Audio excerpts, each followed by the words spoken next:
अस्सलाम वालेकुम नाज़रीन। बन्नू में एक बहुत अफसोसनाक वाक़या हुआ है, उसकी डिटेल में मैं आपको बताता हूँ। लेकिन इससे पहले जो आर्मी चीफ साहब आज खिताब कर रहे थे मार्क हक की तकरीब के हवाले से, इसमें सिविलियन लीडरशिप बिल्कुल नहीं थी। जो आर्मी चीफ के सुप्रीम कमांडर हैं वो हैं सदर आसिफ अली जरदारी, वो इस तकरीब में बिल्कुल नज़र नहीं आए।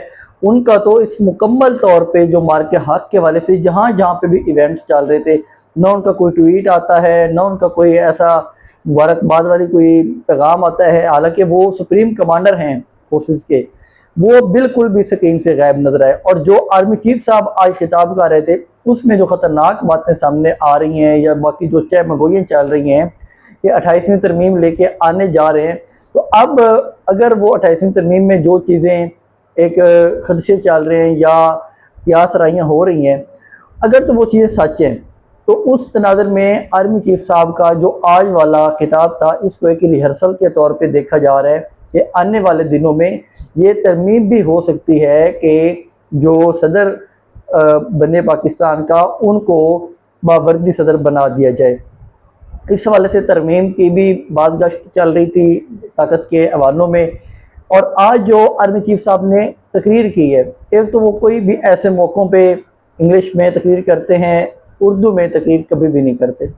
आज उनकी उर्दू में तकरीर थी और इससे जो मुख्तलिफ सहाफ़ी हैं वो ये कह रहे हैं कि जो बातें चल रही हैं मेरे पाकिस्तानियों के हवाले से, वो वाली काफ़ी ज़्यादा नज़र आई बात के बार बार ये चीज़ें कह रहे थे आर्मी चीफ साहब। वो ये कह रहे थे कि जो आने वाले दिनों में पाकिस्तान के लिए मुश्किलात आनी हैं उसके लिए आपको तैयार होना पड़ेगा। तो ये सबसे बड़ी अहम ज़रूरी बात थी कि कौन सी ऐसी मुश्किलात हैं जो आर्मी चीफ यहाँ पे खड़े होके आवाम को बावर करवा रहे हैं कि आपको तैयार रहना पड़ेगा। क्योंकि जो पीपल्स पार्टी है वो नाराज़ नज़र आ रही है। वो 28वीं तरमीम के ऊपर उनकी मीटिंग्स भी आज हुई हैं पीटीआई के साथ। वो मीटिंग्स क्या है वो मैं आपको बताता हूँ कि उन मीटिंग्स में क्या चीज़ें सामने आई हैं और अंदरूनी खबर क्या आ रही है उन मीटिंग्स की। तो जो आर्मी चीफ साहब कह रहे थे कि सबको तैयार रहना पड़ेगा। दूसरी बात वो कह रहे थे कि मैं तमाम जो भी सियासी पार्टियाँ हैं उनका शुक्रिया अदा करता हूँ। उसमें उन्होंने किसी सियासी पार्टी के ऊपर तनकीद नहीं की, ना वो जो पहले कहते थे कि जो डिजिटल वारफेयर है या नौजवान है जो इंतशार फैलाते हैं, इस हवाले से बिल्कुल वो कोई बात नहीं कर रहे थे। यहाँ से ये चीज़ लग रही है कि आर्मी चीफ बिल्कुल मुकम्मल तैयारी में है कि 28वीं तरमीम में ही या तो उनका काम कर दिया जाएगा या फिर एक और तरमीम लेके आनी पड़ जाएगी। तो इस सिस्टम के लिए कौन सी मुश्किल है।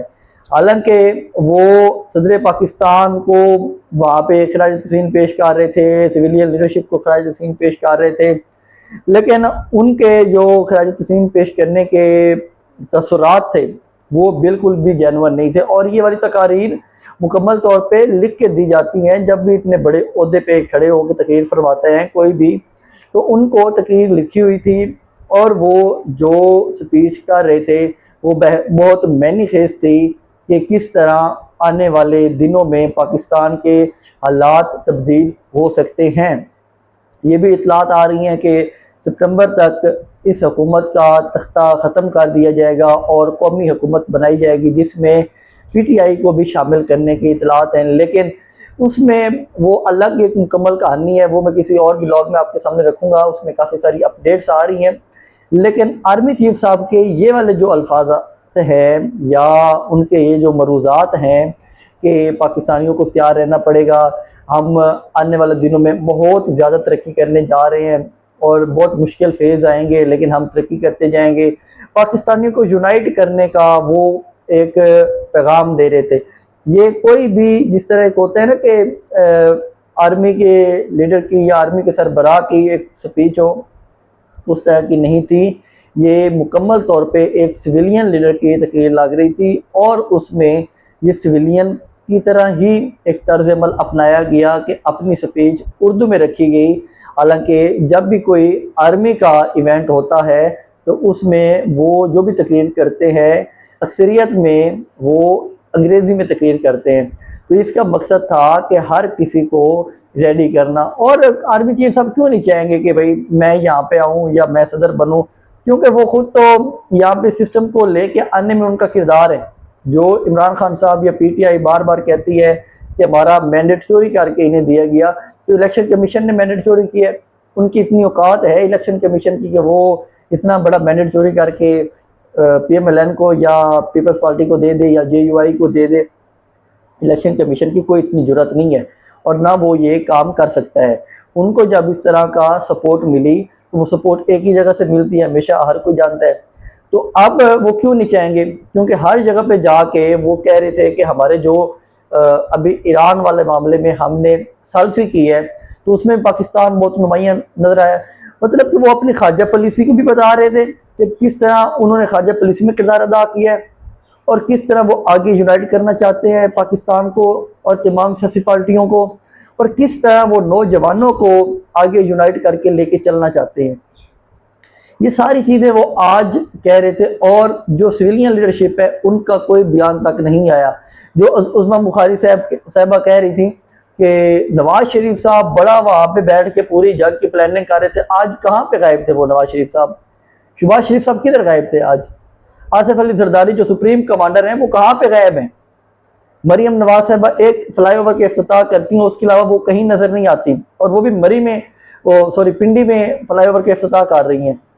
तो इस किस्म के जो सियासी लीडरशिप है उनके पीछे जाने की वजह काफ़ी नज़र आ रही है, और जो 28वीं तरमीम है उसके हवाले से भी काफ़ी ज़्यादा इनको ख़तरात ये पैदा हो गए हैं कि अब हम अगर तो नहीं मानेंगे तो फिर हमारे ऊपर शिकंजा कसा जाएगा, अगर हम मानेंगे तो फिर हमारे हाथ से सुबह का जो फंड है वो हमारे हाथ से निकलता हुआ नज़र आ रहा है इन लोगों को।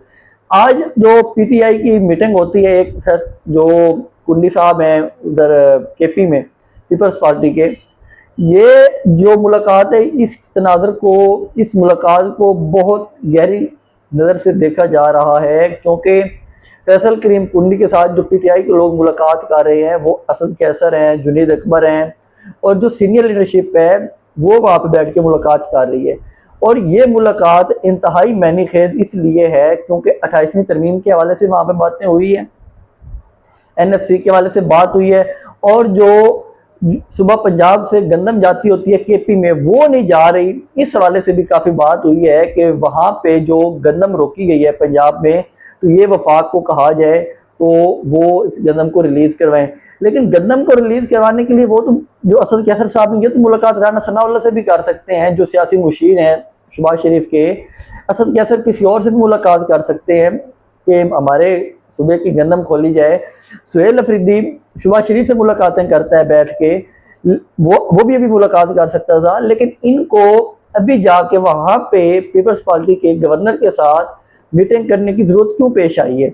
वो इसी वजह से कि जो अभी बजट तैयार होना है, इस बजट से पहले एक इजलास बुलाया गया है 11 मई से आगे सदर आसिफ अली जरदारी ने बुलवाया हुआ है, और उस इजलास में काफ़ी ज़्यादा ये बात हो रही है कि 28वीं तरमीम का मुसवदा अचानक से आ सकता है। अगला हफ्ता जो है ये बहुत अहम भी हो सकता है, क्योंकि अगर तो आईनी तरमीम करनी पड़ गई तो कल से जो हफ्ता शुरू होगा इसमें तमाम दिन बहुत क्रूशल होंगे। किसी भी दिन आईनी तरमीम अंदर आ सकती है, किसी भी दिन ये बजट तो आना है, जून के पहले या दूसरे हफ्ते में बजट आ जाएगा, लेकिन ये चाहते हैं बजट आए आईनी तरमीम के बाद, तब जाके जो भी बजट होगा उसमें जो तलीम का और वफाक का सेहत का जो है पैसा वो चला जाएगा वफाक के पास। तो इस तरह की ये प्लानिंग कर रहे हैं कि ये सारा कुछ हो जाए। और अगर जो ये पूरी हलचल मची हुई है आर्मी चीफ साहब के खिताब के बाद, तो इसका भी पेश ख्यामा यही है कि अब इनको बहुत जल्द अपना बिस्तरा बोरिया गोल करना पड़ेगा, क्योंकि उनकी जो इन्होंने आईनी तरमीम की है, आर्मी हमेशा इसी तरह खेलती है, हमारे जो ये इदारा है ये इसी तरह ही खेलता है ना। ये एक हाथ दिखा के दूसरे हाथ से ये वार करना, इनकी ये प्लानिंग होती है, इनकी ये ट्रेनिंग होती है कि इन्होंने किस तरह अपने दुश्मन के साथ खेलना है। तो ये सियासतदानों को भी अपना दुश्मन समझते हैं, तो उन्होंने इस तरह काम करना है। तो ये एक जो आर्मी चीफ साहब के खिताब के पेश नज़र जो सारी चीज़ें चल रही थी वो थी। और जो बन्नू वाला अफसोसनाक वाक़या हुआ है वो मैं आपके सामने रखूँ कि बन्नू में जो एक चौकी थी, पुलिस चौकी, उसके ऊपर जाके अटैक होता है। दहशतगर्द जो हैं वो वहाँ पे अटैक करते हैं और उसमें जो अभी तक इतलात आ रही है 13 से ज़्यादा पुलिस वाले शहीद हो चुके हैं।